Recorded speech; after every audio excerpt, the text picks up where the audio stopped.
talk about Spider-Man. You want me to talk about it? I don't know. I didn't see it, so I enjoyed it. About it, but it won't be nearly as informative. I thought I'm going to try to do a non-spoilery. How many people have seen Spider-Man? Everybody in here? All right, I can spoil it. Everybody knows? No,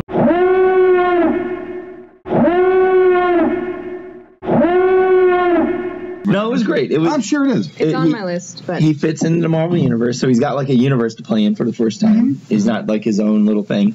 Thankfully, they didn't review the origin again. They kind of mentioned it a couple times. Yeah. Well, you know the story. Yeah, you know, exactly. everybody knows the story. We've seen the story so many goddamn times. Yeah. You know, I feel like I'm old now because I have desires for Aunt May. Well, this is one of the things I was going to bring up. Is I feel like it's a little bit disingenuous to make Aunt May like hot. That's a little No, but weird. she's like 50, like that. But that's what I mean. Like, why is Aunt May 50? Well, it's just it's kind instead of like 60 or something, or 80. Exactly. Aunt May was perpetually like a blue-haired old woman. I mean, now I guess you could. So she was actually like the great aunt, because an aunt would actually be younger. My aunt is like. Good point. Yeah. True that. What? True that. Maybe this is a mystery at the heart of Spider-Man. I never read it consistently enough to know. Like, is it maybe not his aunt? Maybe it's. Dude, times are tough in America, dude. 50's the new 60. Man, it's no. I think it's beat. We're also saying, like back in the day, like a 50-year-old person would look like 60. Yeah. You know what I mean? Yeah. His parents like spies. Yeah, later on they kind of there's things that have been revealed throughout the years, but in the original very first Spider-Man story, yeah, I mean he had to help her up the steps, you know, pretty much.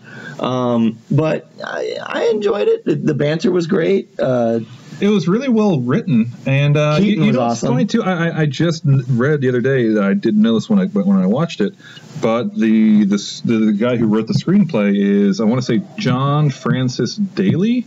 Okay. Who he was on the show Freaks and Geeks. Okay. He was on Bones. He played Bones? Dr. Sweets on Bones. He was also really? Sweets. Oh, I thought that was mine. Well, it was supposed to be his, but everyone's supposed to take a sip. I see. He was also in Waiting. He was the new guy who didn't talk at all. Yeah, but he wrote that movie. I think he might have had a partner too. But Good for him. It's amazing. And the director was the guy who did that movie Cop Car, which I haven't seen, but the trailer is amazing. Which is like these two kids steal a cop car, and Kevin Bacon is after them. He's like this crazy cop.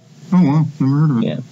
It's a really solid film. You know, definitely better than the reboot that they did a couple years ago. I ignored those completely. I love Andrew Garfield, but I watched the first one just to see what it was all about. The second one, I got about 30 minutes into it, and Jamie, I couldn't do it. I couldn't do it. You know, I just turned it off and said, no, I'm done.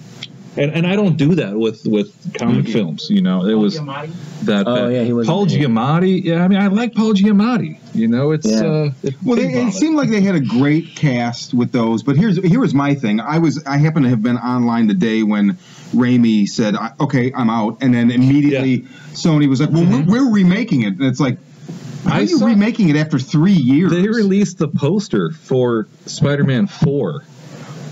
And then they made a poster for it. They made a poster for it. I mean, cheated. it was just one of these, you know, teaser. It was just a random picture of Maguire's suit on the fucking wall. It said Spider-Man 4 coming soon. And then the negotiations fell through because what happened was, you know, Sony they that's the Sony gesture. This is anytime you say Sony, that's just, you know, they can't get their shit together.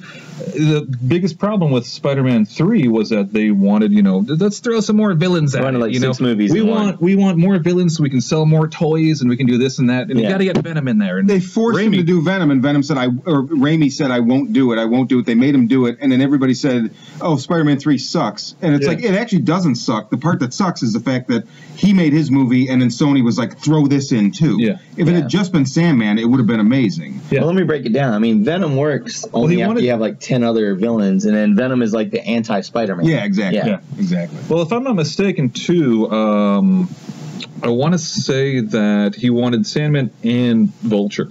Okay. In his, but they didn't want to do the Vulture. They thought, you know, oh, never work some old guy flying around. That's not a good villain, you know. We want this. We want to get Venom in there. And you know what, too? We're bring Franco back. Let's make him Green Goblin made him hero, right? it was so fucking crowded, you know, and he's dealing with all kinds of shit. And Maguire, you know, he was a pretty decent Peter Parker. He was an all right Spider-Man. Mm-hmm. You know, it had a lot of potential. You know, but just the execution was. Well, the thing that I always felt cheated was with 4. There was a rumor that So Bruce Campbell had been in all 3 of the movies. Are you talking about? He was like a wrestler. He was the guy that did the wrestling ring announcer. Then he was a waiter. He was a waiter, and then he was something else. No. Sorry. No, he was the announcer. Then he was an usher at the at Mary Jane's. And then he was the waiter. Then he was the waiter. So when he proposed. The rumor was he has been Mysterio all along, and so in 4 it was going to be revealed, and Campbell was going to. That would have been great. This is years before we had Ash vs. Evil Dead, so I'm like Raimi and Campbell back together. Oh, absolutely! Holy Christ! And, it didn't happen. I didn't know about any of this stuff. That was always the thing that I thought. That was not that he was Mysterio, as Mysterio, but he was the whole time because Mysterio was the special effects kind of guy. So the first one, he's an announcer, he's in the industry kind of thing. He probably got fired from that job. So now he's just, he's going to work at a theater to, because that's try to get his foot in the door there. That didn't pan out. So what happens with most kind of actors and failed actors? Waiter.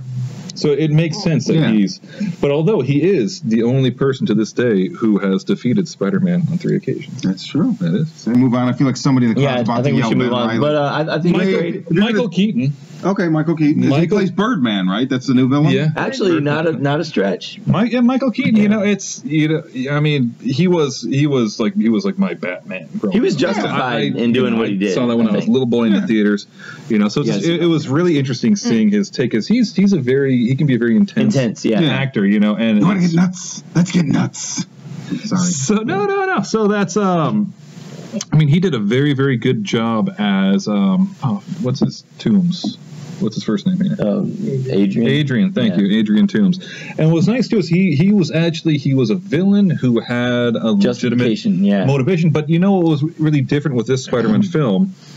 Every other Spider-Man film, Spider-Man's pretty much he's been either reacting to a villain because either he caused something or he was present when something happened. Yeah. But with Michael Keaton's character in the new Spider-Man film, he has been operating under the radar since the first Avengers film. So for 8 years or however long they say, he's been there, and then just Spider-Man happens to have stumbled upon shit going down with him, and just kind of investigates his way back up the ladder until he kind of discovers his villain and feels that okay, what's this guy's doing? I can't sleep at night knowing that he's doing that. So he then makes it his mission to take him out.